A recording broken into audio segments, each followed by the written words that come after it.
A major development in Canada is putting international students under the fresh pressure. Canadian border officers reportedly arrived at the protest site in Calgary, where Indian origin students have been demonstrating for weeks over problems with their postgraduate work permits.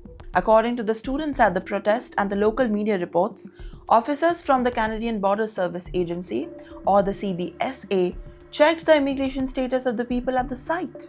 One person present at the protest said that around 10 to 12 people were taken for a pre-removal risk assessment, also known as the PRRA. Now, this development is especially serious because many of the protesters are already facing uncertainty over the future in Canada.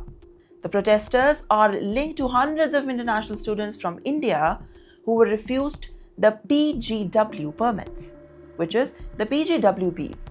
The students had already studied the non-credit courses connected to the Portage College. And according to the report, these courses did not lead to a certificate, a diploma, or a degree without a PGWP. Now, the affected students may have fewer options to continue working in, Canada and their studies. Now, this has left many students worried about their immigration status in Canada. The students and their supporters have been protesting in Calgary and Edmonton, including through a hunger strike. The arrival of CBSA officers are now adding another layer of concerns. And it is important to understand that CBSA and Immigration Refugee Citizenship Canada, IRCC, have different responsibilities. According to Canadian media reports, PGWP applications are assessed by IRCC.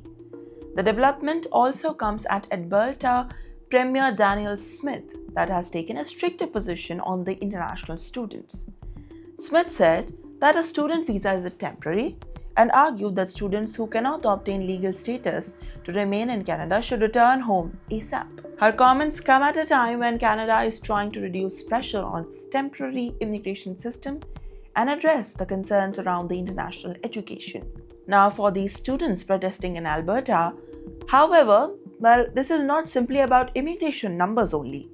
Many say that these educations, money, and future plans are now at risk. And the key question is, what happens next to those work permits who have been refused to the immigration status? Well, to the legal status in uncertain. For Indian students watching from Canada and India, this is a reminder that studying abroad does not automatically guarantee you a work permit and a permanent stay. And as Canada tightens the immigration status, the immigration system, the rules could have very real consequences for thousands of students now.